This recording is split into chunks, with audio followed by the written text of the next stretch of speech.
Salut à tous, c'est Day One. Et on se retrouve pour la 14e fois en ce mois de décembre pour une nouvelle vidéo du calendrier de l'Avent. Et après avoir parlé hier de l'incroyable manga au concept ultra original Ikigami, on se retrouve aujourd'hui pour un comics. Et c'était une sortie plutôt récente puisqu'il est sorti en fin d'année du côté de chez Urban, dans la collection DC Paperback.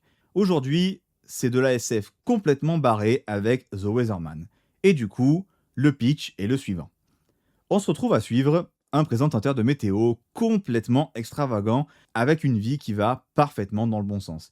Il a un super poste, tout le monde l'adule pour son côté décalé et humoristique. Les personnes vivant dans ce monde qui semble au passage franchement déprimant à cause d'un énorme événement, on ne sait pas trop ce que c'est. Donc le perso central a pris dans la vie de ces gens une énorme importance parce que c'est un présentateur loufoque qui leur fait oublier tous leurs problèmes. Il a un chien trop cool, bref, tout va bien. Mais du jour au lendemain, il se retrouve accusé du plus grand crime de l'histoire de l'humanité et d'avoir tué 18 milliards de personnes. Et sa tête est mise à prix. Il va alors se retrouver embarqué dans une aventure complètement folle où il va devoir prouver son innocence, dont il est convaincu. Mais est-ce qu'il est vraiment innocent? Bon, déjà pour commencer, comme j'ai dit plusieurs fois, ce comics est complètement barré. L'univers SF, c'est du cyberpunk 2077 sous acide. C'est n'importe quoi.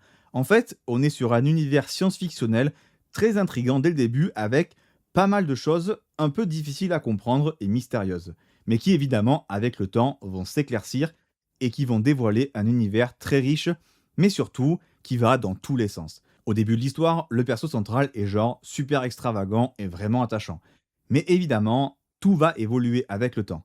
Et c'est d'ailleurs une des forces principales du comics, ces personnages, qui sont, pour les principaux, vraiment bons. Surtout le duo principal qui va bien évoluer. Et franchement, c'est un vrai plaisir de les suivre, quelles que soient les circonstances autour de leur relation et de la manière dont elle va évoluer. Dans tous les cas, c'est plutôt cool. Niveau thématique, il y a franchement énormément de choses qui vont être traitées.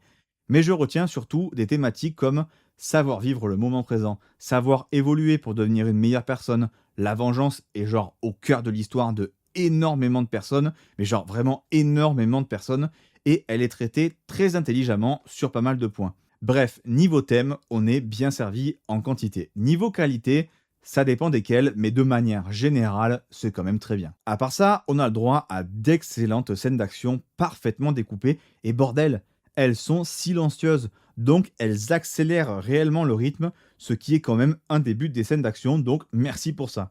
Il y a des moments choquants, genre inattendus et choquants, et ce tout le long. En fait, l'effet choc et surprise est une des techniques de narration les plus régulières de l'histoire. En fait, le comics est vraiment dur.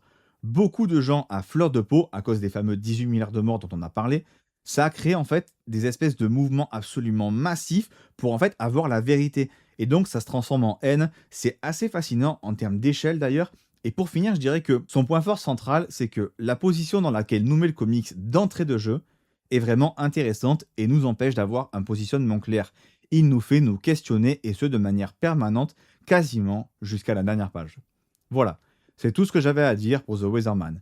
On se retrouve demain pour un nouveau comics et l'indice pour la vidéo est le suivant, horreur et sourire. Sur ce, c'était Day One et à la prochaine.